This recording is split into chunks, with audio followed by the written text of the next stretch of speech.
আমার জন্য এটা একটা বড় পাওনা ছিল ভোলা জেলা ছাত্র ফোরাম চট্টগ্রামের সভাপতি হিসেবে দায়িত্ব পালন করা। ভোলা জেলা ছাত্র ফোরাম চট্টগ্রামের দ্বিবার্ষিক সাধারণ সভা ও নতুন কমিটি গঠিত হয়েছে।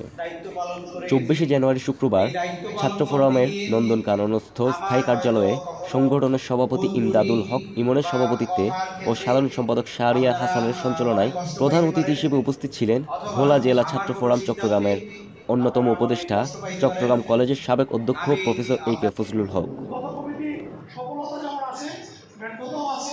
একেবারে পরিপূর্ণভাবে কেউ সফল হতে পারে না, ব্যর্থ হতে পারে না। তবে এই ব্যর্থতা থেকে শিক্ষা গ্রহণ করে নতুন কমিটি যারা আছে তারা আরো সফল হবে, তাদের আরো সফল। বিশেষ অতিথি হিসেবে বক্তব্য রাখেন ছাত্র ফোরামের উপদেষ্টা চট্টগ্রামের বন বিভাগের সিনিয়র কর্মকর্তা এম জহিরুল আলম।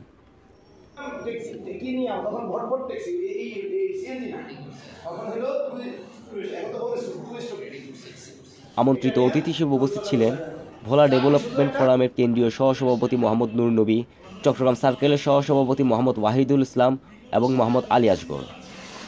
এ সময় বক্তারা ছাত্র ফোরাম অতীতের ন্যায় ভবিষ্যতেও ভোলা জেলার উন্নয়ন সংগ্রামে পাশে থাকবে বলে আশাবাদ ব্যক্ত করেন।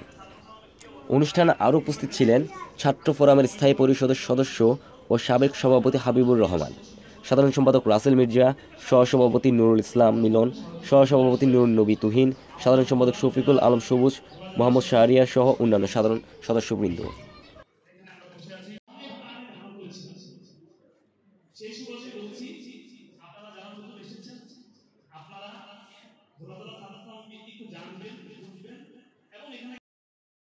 সবাই 2025 থেকে 27 সেশনের জন্য নুরুন নবী শাওনকে সভাপতি, আলাউদ্দিন রাফিকে সিনিয়র সহসভাপতি ও হাফিজুর রহমান মুন্নাকে সাধারণ সম্পাদক করে নতুন কমিটি ঘোষণা করা হয়। কষ্টের বা যদি কোনো ভুল ত্রুটি হয়ে থাকে সেটার আমি ক্ষমা চেয়ে নিচ্ছি। আমি একটা কথা বলতে চাই।